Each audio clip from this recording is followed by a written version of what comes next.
So plums, remember I said earlier, and is this a Japanese plum, a European plum, a purple plum? Purple plum. Purple plum, football shape. Yep. So this is an example of a species of plum that would be pruned more like an apple than like a peach. But plums have their own unique structure of how they like to grow, and this is what you see. You see a lot of limbs in here. In most cases, we don't prune plums as severely as we do apples. They can be fuller and thicker without a problem, and so I'm not as worried about removing a lot of wood in this tree, other than limbs that are either dead or dying. I don't see dying limbs in here. I don't see limbs that are infected with a disease called black knot.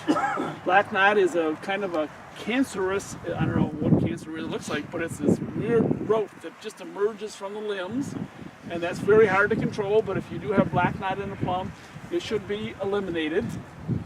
And then when you begin to have branches that grow through the tree on the inside, and here's one right here, that should be removed because it's competing for sunlight.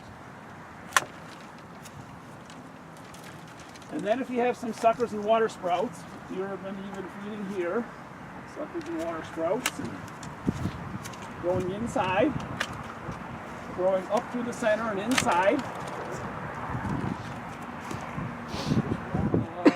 growing up through the center and inside, growing not where I want it to grow.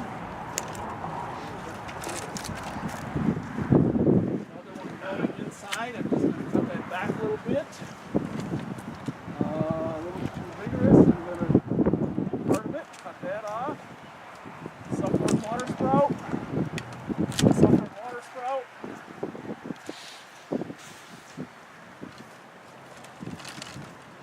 Now I'm not going to trim the few others that are kind of growing on the inside here, like this guy, and maybe this guy. Other than a few limbs up there at the top that I can't reach, like this one right here, I'm about done.